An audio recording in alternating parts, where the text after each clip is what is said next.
கரத்தை உயர்த்தி எல்லாம் நன்றி தேவத்தோடு நாமத்தை தொழுது கொள்வோம். கரங்களை தட்டி கரத்தை உயர்த்தி அப்பா நன்றி நன்றி நன்றி நன்றி நன்றி நன்றி நன்றி நன்றி நன்றி இந்த நாள் காண செய்ததுக்காக நன்றி செலுத்துகிறோம். அதுவரே இவ்வளவு பேர் அப்பா இந்த உலகத்தை விட்டு கடந்து போயிருக்கார்கள் ஆண்டவரே.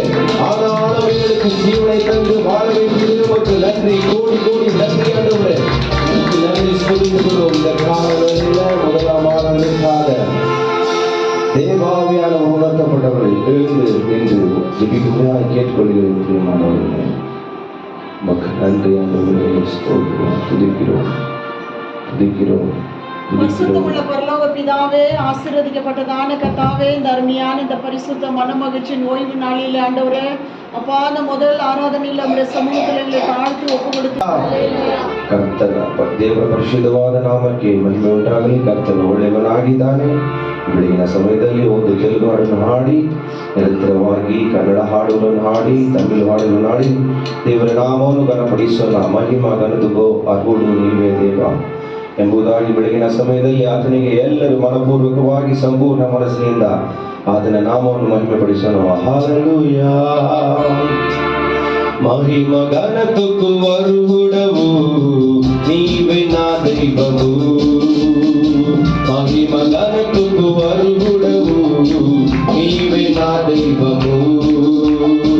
సృష్టికర్త ముక్తిదాత సృష్టికర్త ముక్తిదాత స్తుతులకు పాత్రుడా ఆరాధన నీకే ఆరాధన నీకే ఆరాధనా నీకే ఆరాధనా నీకే ఆరాధనా స్తుతి ఆరాధనా ఆరాధనా నీకే ఆరాధనా స్తుతి ఆరాధనా ఆరాధనా నీకే ఆరాధనా నీకే ఆరాధనా నీకే. ಎಲ್ಲರೂ ಬೆಳಗಿನ ಸಮಯದಲ್ಲಿ ಆರಾಧನಾ ನೀಕೆ ఆరాధనా నీకే.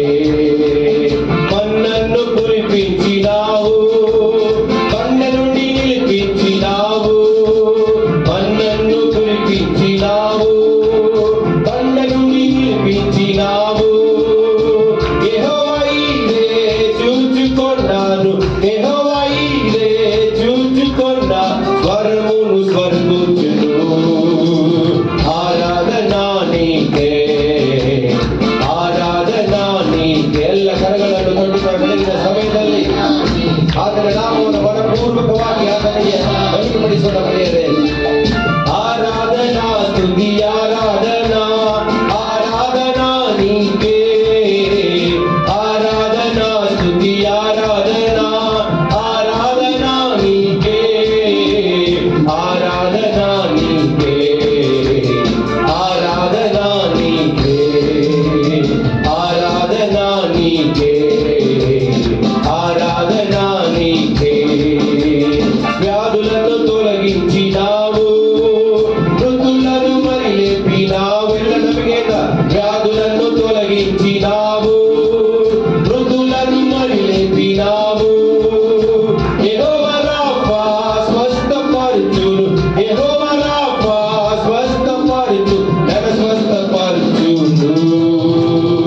ఆరాధనా నీకే ఆరాధనా నీకే. హల్లెలూయా. ఆరాధనా నీకే ఆరాధనా నీకే ఆరాధనా స్తుతి ఆరాధనా ఆరాధనా నీకే ఆరాధనా స్తుతి ఆరాధనా ఆరాధనా నీకే ఆరాధనా నీకే ಆರಾಧನಾ ನೀಕೆ. ಎಲ್ಲರ ಬೆಳಗಿನ ಸಮಯದಲ್ಲಿ ಹೇಳುವ ದೇವರಿಗೆ ಮಹಿಮೆಯನ್ನು ಸಲ್ಲಿಸೋಣ. ಪ್ರಿಯರೇ, ಮಹಿಮಾ ಮಹಿಮ ಘನತೆಗೂ ಅರ್ಹುಡವು ನೀವೇ ನಾ ದೈವము. ಮಹಿಮ ಘನತೆಗೂ ಅರ್ಹುಡವು ನೀವೇ ನಾ ದೈವము. ಸೃಷ್ಟಿಕರ್ತ ಮುಕ್ತಿದಾತ ಸೃಷ್ಟಿಕರ್ತ ముక్తిదాత స్తుతులకు పాత్రుడా ఆరాధనా నీకే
ಇದುವರೆಗೂ ಕಾದು ಬಂದ ದೇವಾದಿ ದೇವರ ನಾಮವನ್ನು, ಕರ್ತರ ನಾಮವನ್ನು, ಆತನ ನಾಮವನ್ನು ಈ ಬೆಳಗಿನ ಸಮಯದಲ್ಲಿ ಕರ್ತನಾಮ ನನಗೆ ಆಶ್ರಯವೇ. ಆತನು ನಮ್ಮೊಂದಿಗಿರುವಾಗ ನಮಗೆ ಭಯವಿರುವುದಿಲ್ಲ. ಆಮೆನ್. ಬೆಳಗಿನ ಸಮಯದಲ್ಲಿ ಯೆಹೋವ ನಿಸಿಯೇ, ನಮಗೆ ಎಂದೆಂದು ಜಯ ಕೊಡುವ ದೇವರು ನಮ್ಮೊಂದಿಗಿರುವಾಗ ನಮಗೆ ಎಂದಿಗೂ ಸೋಳೆ ಇಲ್ಲ ಎಂಬುದಾಗಿ ಬೆಳಗಿನ ಸಮಯದಲ್ಲಿ ಆತನ ನಾಮವನ್ನು ಪೂರ್ಣ ಮನಸ್ಸಿನಿಂದ, ಪೂರ್ಣ ಪ್ರಾಣದಿಂದ, ಪೂರ್ಣ ಶಕ್ತಿಯಿಂದ ಆತನ ನಾಮವನ್ನು ಕರಗಳನ್ನು ತಟ್ಟುತ್ತಾ ಮಹಿಮೆ ಪಡಿಸೋಣ ಪ್ರಿಯರೇ. ಹಲ್ಲೆಲೂಯಾ. ಕರ್ತನಾಮ ನನಗಾಶ್ರಯವೇ, ಭಯವಿಲ್ಲ ನನಗೆಂದಿಗೂ. ಕರ್ತನಾಮ ನನಗಾಶ್ರಯವೇ, ಭಯವಿಲ್ಲ ನನಗೆಂದಿಗೂ. ಯೆಹೋವ ನೀನೇ ಎಲ್ಲವ ನೋಡಿಕೊಳ್ಳುವ, ಯೆಹೋವ ನೀನೇ ಎಲ್ಲವ ನೋಡಿಕೊಳ್ಳುವ. ಅಗತ್ಯವೆಲ್ಲ ಪೂರೈಸುವನು, ಅಗತ್ಯವೆಲ್ಲ ಪೂರೈಸುವನು. ಕರ್ತನಾಮ ನನಗಾಶ್ರಯವೇ, ಭಯವಿಲ್ಲ ನನಗೆಂದಿಗೂ. ಕರ್ತನಾಮ ನನಗಾಶ್ರಯವೇ, ಭಯವಿಲ್ಲ ನನಗೆಂದಿಗೂ. ಯೆಹೋವ ನಿಸಿಯೇ, ಎಂದೆಂದೂ ಜಯ ನೀಡುವ. ಯೆಹೋವ ನಿಸಿಯೇ, ಎಂದೆಂದೂ ಜಯ ನೀಡುವ. ಸೋಲಿಲ್ಲ ನನಗೆ ಸೋಲಿಲ್ಲ, ಸೋಲಿಲ್ಲ ನನಗೆ ಸೋಲಿಲ್ಲ. ಕರ್ತನಾಮ ನನಗಾಶ್ರಯವೇ, ಭಯವಿಲ್ಲ ನನಗೆಂದಿಗೂ. ಕರ್ತನಾಮ ನನಗಾಶ್ರಯವೇ, ಭಯವಿಲ್ಲ ನನಗೆಂದಿಗೂ. ಯೆಹೋವ ರಾಫ, ಆರೋಗ್ಯದಾಯಕನೇ. ಯೆಹೋವ ರಾಫ, ಆರೋಗ್ಯದಾಯಕನೇ. ಗುಣವದೆವು ಯೇಸು ಗಾಯದಿಂದ, ಗುಣವದೆವು ಯೇಸು ಗಾಯದಿಂದ. ಕರ್ತನಾಮ ನನಗಾಶ್ರಯವೇ, ಭಯವಿಲ್ಲ ನನಗೆಂದಿಗೂ.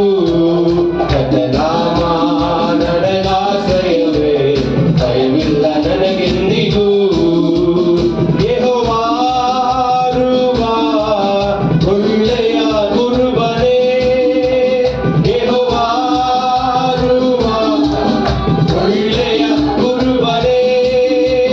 ಕೊರತೆ ಇಲ್ಲ ನನಗೆ, ಕೊರತೆ ಇಲ್ಲ, ಕೊರತೆ ಇಲ್ಲ ನನಗೆ, ಕೊರತೆ ಇಲ್ಲ.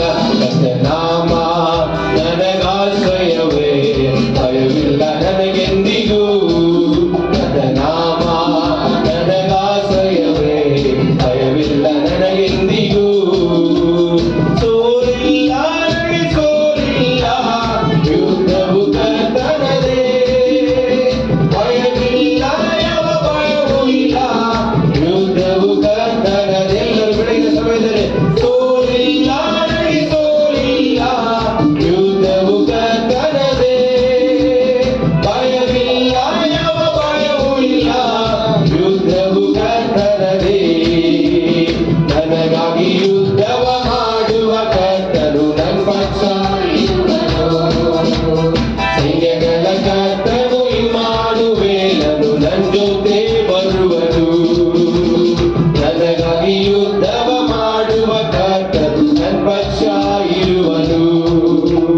ಸೈನ್ಯಗಳ ಕರ್ತನು ಇಮ್ಮಾನುವೇಲ ನನ್ನ ಜೊತೆ ಬರುವನು. ಸೋಲಿಲ್ಲ, ಸೋಲಿಲ್ಲ ನನಗೆ ಸೋಲಿಲ್ಲ, ಯುದ್ಧವು ಕರ್ತನದೇ. ಭಯವಿಲ್ಲ ಯಾವ ಭಯವೂ ಇಲ್ಲ, ಯುದ್ಧವು ಕರ್ತನೇ. ಎಲ್ಲ ನನಗೆ ಬರುವ ಸೋಲಿಲ್ಲ ನನಗೆ ಸೋಲಿಲ್ಲ, ಯುದ್ಧವು ಕರ್ತನದೇ. ಭಯವಿಲ್ಲ ಯಾವ ಭಯವೂ ಇಲ್ಲ, ಯುದ್ಧ